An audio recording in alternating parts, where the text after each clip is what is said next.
رومی بدلا، شامی بدلا، بدلا ہندوستان لیکن افغان بدل کے نہ دیا، وہی پرانا زہر ساتھ لیے پھر رہے۔ اب ظاہر ہے کہ ریاست پاکستان اللہ کے فضل سے اتنی طاقتور ہے کہ اپنی حفاظت کر سکے۔ نقصان ہوگا تو افغانستان کے لوگوں کو زیادہ ہوگا۔ پاکستان اگر ان کے راستے بند کر دیتا ہے، افغان ٹرانزٹ ریٹ بند کر دیتا ہے، اگر ہم نے فیصلہ کر لیا کہ ڈیورنڈ لائن کو ہم تسلیم نہیں کرتے اور ہم اس کو مغرب کی جانب دھکیلنا شروع کر دیں گے، تو پھر یہ کیا کریں گے؟ اور آج حقیقت بتا بھی دیتے ہیں آپ کو، پاکستان نے آلریڈی ڈیورنڈ لائن کو مغرب کی جانب دھکیلنا شروع کر دیا ہے۔ بہت بڑے بڑے علاقے ہیں افغانستان کے اندر، وہ پہاڑیاں ہیں جو پاکستان لے چکا ہے، نقشے تبدیل ہو چکے ہیں۔ پاکستان اب ویسٹ کی طرف، اندر کی طرف داخل ہو رہا ہے، ہم بفر زون بنا رہے ہیں افغانستان کے اندر۔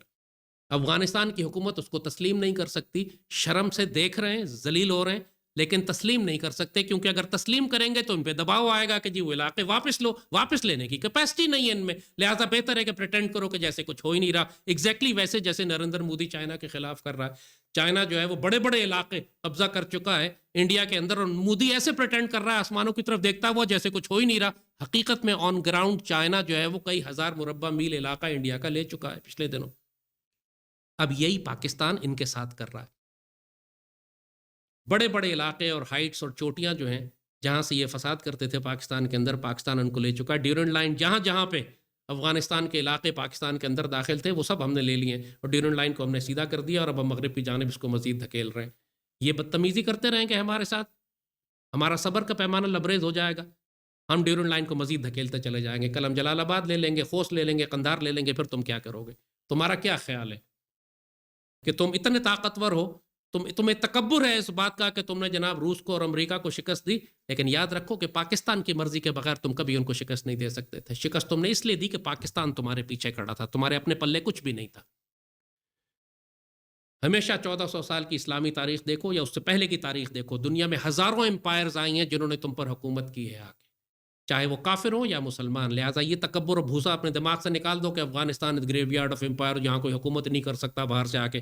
تمہیں دمبے کی طرح مارا ترکوں نے بھی، تاتاریوں نے بھی، غزنوی نے بھی، غوری نے بھی، چنگیز خان نے بھی، سکندر اعظم نے بھی، جس کا مرضی نام لے آ کر انہوں نے افغانستان پر حکومت کی۔ افغانستان وجود ہی نہیں رکھتا تھا، یہ سارے علاقے جو تھے وہ سارے مختلف امپائرز کا حصہ تھے۔ آپ نقشہ اٹھا کے دیکھیں پچھلے 2000 سال میں اس پورے خطے میں کس طرح نقشے تبدیل ہوتے رہے، ہر 50 سال کے بعد نقشے تبدیل ہوتے رہے، ایک نئی امپائر آتی رہی ہے، نئی سلطنت وسیع ہوتی رہی ہے، چھوٹی بڑی ہوتی رہی ہے، یہ نقشے کبھی بھی کانسٹنٹ نہیں رہے۔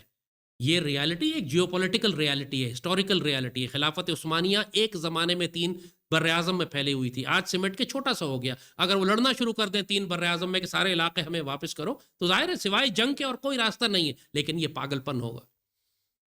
اب پاکستان یہاں پہ ایک اسلامی ریاست بنا ہے جو اسرائیل اور انڈیا کے خلاف کھڑا ہوا ہے۔ اگر افغان اپنے آپ کو امت کا حصہ سمجھتے ہیں کہ ان کو پاکستان کی مدد کرنی چاہیے، اگر یہ اپنے آپ کو مشرکوں اور یہودیوں کا حصہ سمجھتے ہیں تو یہ مشرکوں سے مدد لے کر پاکستان کے خلاف جنگ کرتے رہے، پھر ہم ان کے خلاف اسی طرح جنگ کریں گے جیسے ہم جہنم کے کتوں کے خلاف کرتے ہیں۔ پاکستان کا بگاڑ تو تم کچھ بھی نہیں سکتے اللہ کے فضل سے۔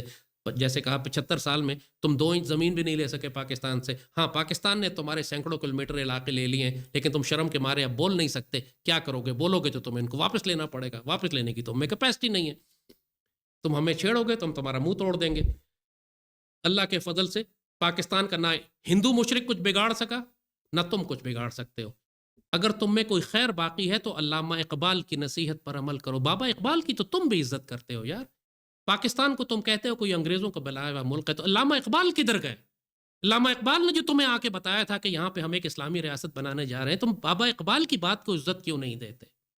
تمہاری پوری ریاست، تمہارے بادشاہ، تمہارے سارے بزرگ اور علماء جو ہیں افغانستان کے علامہ اقبال کی عزت کرتے ہیں، تو تم علامہ اقبال کی بات کو کیوں نہیں سنتے؟ اس پاکستان کی قدر کیوں نہیں کرتے؟ کیسے بد نصیب لوگ ہو یار۔ پاکستان کے حکمرانوں اور پالیسی میکرز کو بھی ہم یہی کریں گے۔ آپ کو ہم نے پورا تاریخی پس منظر بتا دیا، ان کی سائیکی بتا دی، ان کی نفسیات بتا دی، ان کی پرابلمز بتا دی، کس بات سے ان کو خوف ہے، کس بات سے ان کو نفرت ہے، اور بابا اقبال نے ان کے مسائل کا حل کیا بتایا تھا۔ یہ سب کچھ ہم نے آپ کو بتا دیا ہے۔ ان سے ڈیل کرنا کوئی پرابلم نہیں ہے، لیکن جیسے کہا پاکستان میں ایک مضبوط حکمران کی ضرورت ہے۔ بات پھر گھوم کے وہیں آ جاتی ہے، جب تک پاکستان میں ایک ڈنڈے والی سرکار نہ ہو، ہمیں ہر طرف سے فتنوں کا سامنا کرنا پڑے گا۔ اگر فتنوں کا سر کو چلنا ہے تو پہلے پاکستان کو ایک مضبوط حکمران کی ضرورت ہے۔ انشاءاللہ جیسے اللہ پاکستان کو مضبوط حکمران دے گا، نہ ہندو مشرق ہمارے لیے کوئی پرابلم ہے، نہ پاکستان کے اندر جہنم کے کتے، اور نہ ہی یہ افغان طالبان یا افغانستان سے اٹھنے والے فتنے جو ابھی تک پشتون نیشنلزم کے نام پر سیدی رسول اللہ کی امت کو تکلیف پہنچا رہے ہیں۔